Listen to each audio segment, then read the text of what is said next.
welcome to Counting Wisdom. Today's book is Leviticus. Today is a bit unscripted because the book of Leviticus is kind of long, and so I just kind of wanted to give a brief overview of Leviticus and just kind of talk about why you should look into that book for yourself. I've heard a lot of people say that they kind of overlook Leviticus and they don't really kind of focus too much on it. And so I wanted to kind of give reasons why, you should look into Leviticus. I found that the book is a lot more interesting when it's in the Message Bible format or the New Living Translation format. So I definitely recommend looking into those formats because the Message Bible, if you feel like listening to the Bible but are kind of open to a not necessarily direct translation but still holding the Bible message, then the Message Bible is a good option. So the book of Leviticus, basically, Moses, after he delivered the children out of Israel with God's help, Moses then comes down from the mountain where he was talking with God, and he basically has the 10 Commandments. And so we're familiar with the 10 Commandments, but there are 613 overall laws that God gives to the community of Israel, and it helps them learn how to be in community, what to do if you have sinned, what to do if you become unclean. And the book of Leviticus is a explanation of what to do when you have encountered a different situation than what they have experienced in Egypt.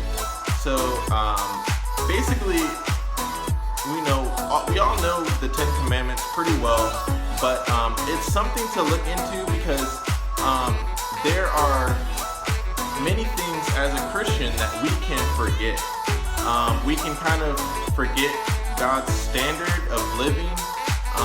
We can forget that God has a high level of cleanliness and holiness and righteousness. And the book of Leviticus and Numbers and Deuteronomy, they all just bring that back to life. And of course the Gospels do as well, because Jesus, he has a very high expectation of righteousness, but sometimes when God explains that in detail, it's really, you can see God's wisdom in the laws. And so one example of the book of Leviticus is that you can become unclean from touching or eating something that has not been approved by God. So, for example, there are certain animals that God just does not want us to eat. One example that comes to mind is the owl. And when you think about it, today in 2020, we actually don't eat any owls, especially in America. I'm not too sure about the other parts of the world, but when you look at that type of animal, we know, like, okay, that's not really a bird that you would eat because of the way it looks. It looks just, it's so different or unique, or it's just kind of beautiful. I guess I was hesitating to say that, but it's a beautiful bird, and I guess I was hesitating because that may not be the exact reason, because God doesn't really give a reason so much in detail about it in Leviticus, but it's just one of those things that, kind of makes sense today. So, the Jewish people in Israel, they have a certain way today that if you were to go over there, I've never been there, but I've just seen from videos, and that's the perspective that I'm talking about. If you were to go over to Israel, they have a way of eating things, and of operating. Even on Saturday, they don't work on those days. So you'll see a lot of places closed, and that's just one of the ways. Leviticus is kind of a story as well. If I'm not mistaken, there are some stories in there of different things that have gone either right or wrong, and God explains that, or Moses explains that through that book. Let's see.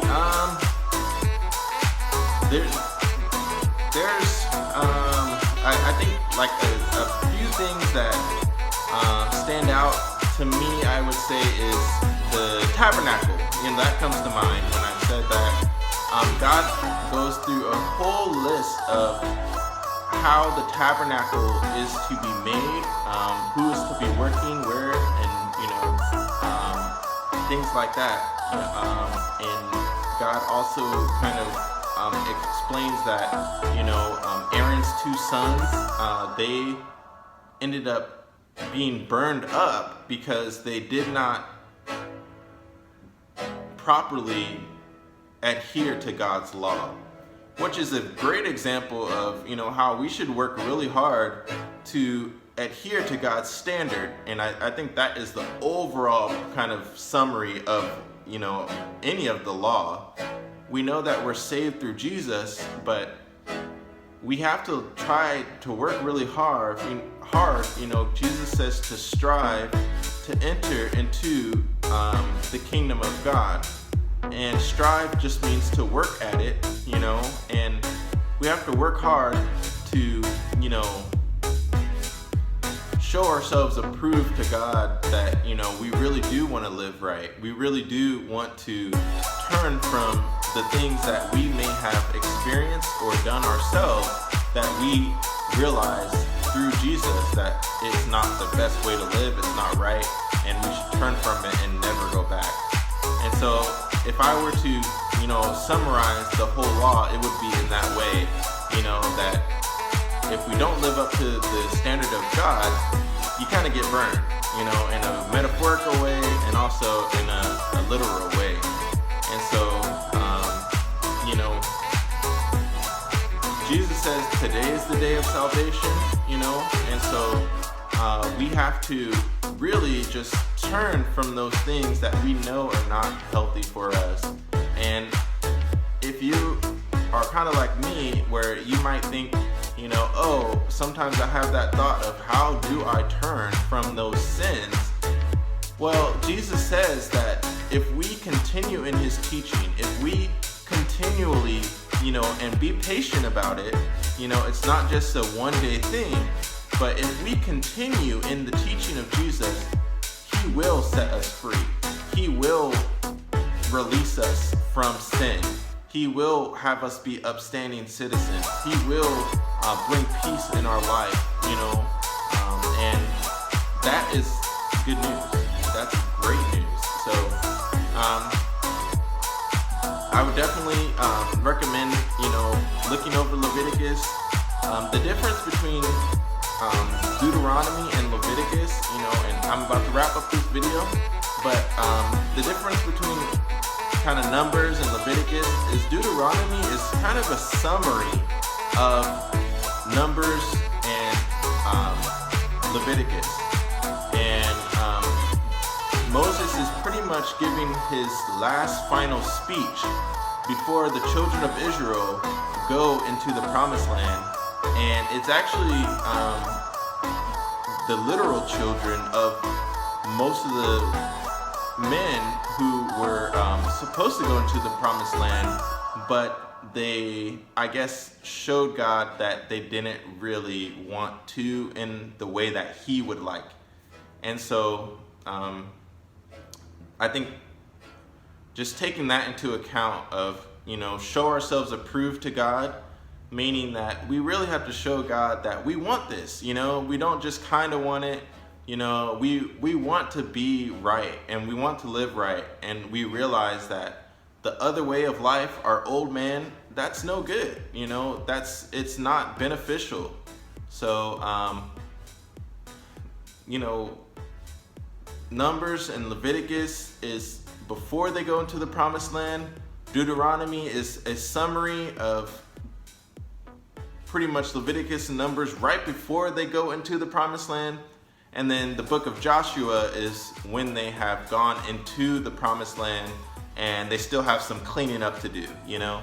And so, yeah. But that's pretty much it for today. Thank you so much for watching Counting Wisdom. If you're watching this video, I do have some other videos. If you're interested, I have some movie review videos, cooking with the Bible videos, and evidence for Jesus. That's more of a fact-based video where I kind of go over some evidence for Jesus. Even though we're saved by faith, it's kind of fun to look at, you know, how the Bible actually does come to life instead of just having our Bible and you know, having our thoughts in our mind. It's kind of cool to see the Bible in action. And so if you'd like to watch those videos, you can scroll down, and I'll try to actually put some links to those videos. And I'm new to the YouTube world a little bit, as far as making more professional quality videos. And that's why you might see my older videos are a bit just kind of me holding the phone. Today this video looks kind of crooked in the lining up, but it's growing. So thank you so much for watching, and God bless you. May Yahweh bless you, may Jesus bless you, and keep going in your faith. And you know, once again, if you get tired, just keep going, maybe rest a little bit, but keep pushing forward. So God bless you, and thank you so much. See ya.